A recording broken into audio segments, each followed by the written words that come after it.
News, सच जरूरी है।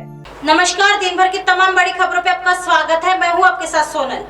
आज आपको ऐसी खबरों से रूबरू कराएंगे जो पॉलिटिक्स की सियासत के पन्नों पर एक नया इतिहास बनाते चलते हैं। सब जानते हैं, आप देश में एकलौती ईमानदार पार्टी। शराब घोटाले को लेकर केंद्र पर बरसते हुए बोले सीएम केजरीवाल।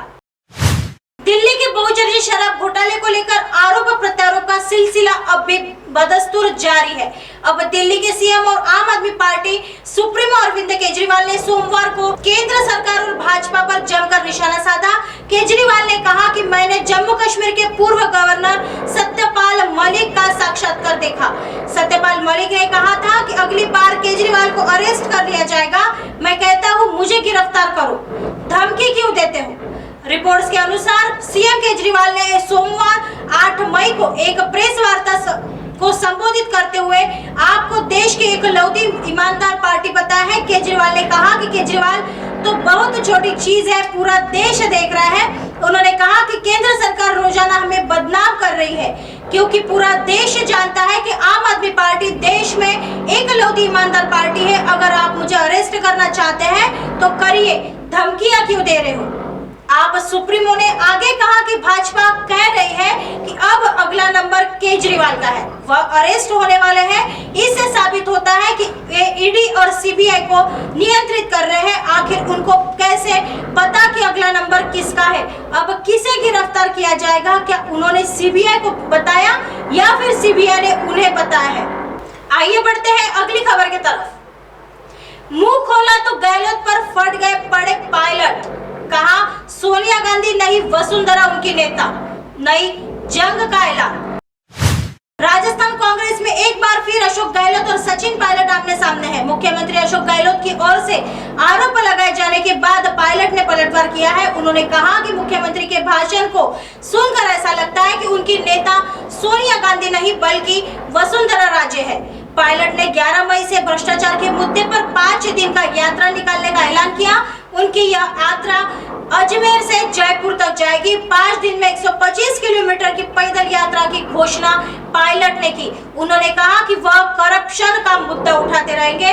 पायलट ने कहा, मैंने मुख्यमंत्री अशोक गहलोत का धौलपुर का भाषण सुना। उसे सुनकर ऐसा लगता है कि उनकी नेता सोनिया गांधी नहीं वसुंधरा राजे है। एक तरफ यह कहा जा रहा है कि हमारी सरकार को गिराने का काम भाजपा कर रही थी, दूसरी तरफ कहा जाता है कि हमें बचाने का काम वसुंधरा राजे कर रही थी। आप क्या चाहते हैं, आपको स्पष्ट करना चाहिए। गहलोत के खिलाफ पायलट का नया ऐलान। 5 दिन की यात्रा से बढ़ेगा घमासान। पायलट ने अशोक गहलोत के उन आरोपों को खारिज किया जिनमें उन्होंने कहा था कि सरकार गिराने के लिए कांग्रेस के कुछ विधायकों ने भाजपा से पैसे लिए थे। पायलट ने कहा कि जो लोग 30 से 40 साल से सार्वजनिक जीवन में है, उन पर चंद पैसों के लिए बिक जाने का आरोप लगा देना गलत है। उन्होंने आरोपों को खारिज करते हुए वरिष्ठ नेता हेमाराम का उदाहरण दिया और कहा कि उन्होंने सार्वजनिक कामों के लिए 100 करोड़ की जमीन तक दान कर दी है। उन्होंने यह भी पूछा कि यदि विधायकों ने पैसे लिए तो 3 साल तक कार्रवाई क्यों नहीं की गई। राजस्थान के पूर्व डिप्टी सीएम ने कहा कि उन्होंने दिल्ली में जाकर अपनी बात रखी थी, जिसका संज्ञान लेकर तत्कालीन अध्यक्ष सोनिया गांधी ने अजय माकन और मल्लिकार्जुन खड़गे को जयपुर भेजा था। 25 सितंबर की घटना का जिक्र करते हुए पायलट ने कहा कि विधायकों की बैठक नहीं होने दी गई, यह सोनिया गांधी की अवमानना, बेइज्जती और गद्दारी थी। उन्होंने कहा कि विधायकों को उनकी मर्जी के खिलाफ इस्तीफा दिलवाया गया। पायलट ने वसुंधरा राजे को कांग्रेस सरकार के रक्षक बताने के गहलोत के बयान पर कहा कि अब उन्हें समझ आ गया कि क्यों सरकार पूर्व सीएम के कार्यकाल में हुए भ्रष्टाचार पर एक्शन नहीं ले रही है। पायलट ने कहा, पिछले 1.5 साल से लेटर लिख रहा हूँ, वसुंधरा जी के कार्यकाल में तमाम भ्रष्टाचार के आरोप मैंने लगाए, गहलोत जी ने लगाए, मंचों से लगाए, पीसी करके लगाए। उनकी जांच क्यों नहीं हो रही। मुझे अब समझ आ रहा है कि जांच क्यों नहीं हुई। मैं अब नाउम्मीद हूँ। पायलट ने 5 दिन की पैदल जन संघर्ष यात्रा निकालने का ऐलान करते हुए कहा कि भ्रष्टाचार के खिलाफ और नौजवानों के लिए आवाज उठाते रहेंगे। आइए बढ़ते हैं अगली खबर की तरफ। यह खबर सोलापुर से सामने आ रही है। शो में कठपुतली जैसी हो गई है शाहजी बापू पाताल की स्थिति। काका साहब कुलकर्णी। सांगोला से चर्चित विधायक शाहजी बापू पाताल ने कांग्रेस प्रदेश अध्यक्ष नाना पटोले ने नीचे भाषा में एक आलोचना की थी। उनके खरपूस समाचार प्रदेश कांग्रेस प्रवक्ता काका साहब कुलकर्णी ने लिया है। असल में शाहजी बापू पटेल नाना पटोले के बारे में बात करने के लायक नहीं है। जो नमक खाता है उसे घोड़ा दिया जाना चाहिए।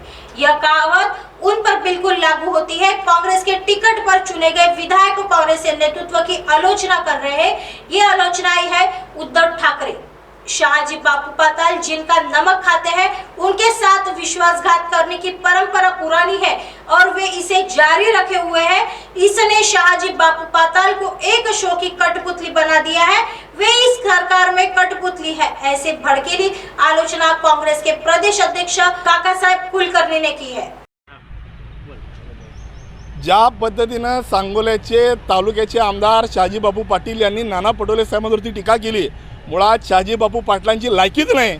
ज्याचं खावं मीठ त्याला घोडा लावावं नीट, ही शाहजी बापूंना लागणारी म्हण अतिशय तंतोतंत लागू होते। काँग्रेसच्या तिकिटावर आमदार झालेले, 5-5 वेळा काँग्रेसमधून निवडून आलेले आज काँग्रेसच्या नेतृत्वावर टीका करतात। त्यांना टीका करण्याचा अधिकार तरी आहे का? मुळात त्यांची लायकी तरी आहे का?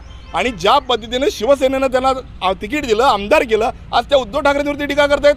मुळात ज्याचं मीठ खातात त्याच्याशी ते गद्दारी करण्याची परंपरा शाहजी बापूंची मुळात जुनी आहे। ती परंपरा ती आज पाळतायत। पूर्वी ते काँग्रेसवर टीका करायचे, आज उद्धव ठाकरेंवरती करतायत, आज पवार साहेबांवर टीका करतायत, आज पुन्हा हे नाना पटोलेंवर टीका करतायत। त्यामुळे शाहजी बापूंची अवस्था तमाशातल्या तुंतुण्यासारखी झालेली आहे। या सरकारमधले ते तुंतुणे आहेत। ज्या पद्धतीने या राज्यामध्ये विकासा पुरुष भास्करराव बेरे पाटील वेगवेगळ्या व्याख्यानाला बोलवलं जातं, परंतु वेगवेगळ्या ठिकाणी करमणुकीसाठी शाहजी बापूंना बोलवलं जातं। त्यामुळे शाहजी बापूंची अवस्था तमाशातल्या तुंतुण्यासारखी आहे। अब आप हमारे चैनल को आपके मोबाइल पर भी देख सकते हैं। मोबाइल ऐप पर देखने के लिए प्ले स्टोर से MNS news TV app download करें। इंस्टा, ट्विटर, हाइकबुक, फेसबुक और कई सोशल मीडिया के प्लेटफॉर्म पर हमारा चैनल उपलब्ध है। आप इसे यूट्यूब पर भी देख सकते हैं। आप हमारे चैनल को लाइव भी देख सकते हैं www.mnsnewstv.com पर। फिलहाल वक्त हो चला है दर्शकों ब्रेक का। ब्रेक से लौटने के बाद देखिएगा देश और दुनिया की तमाम खबरें। बने रहिए MNS न्यूज पर। नमस्कार।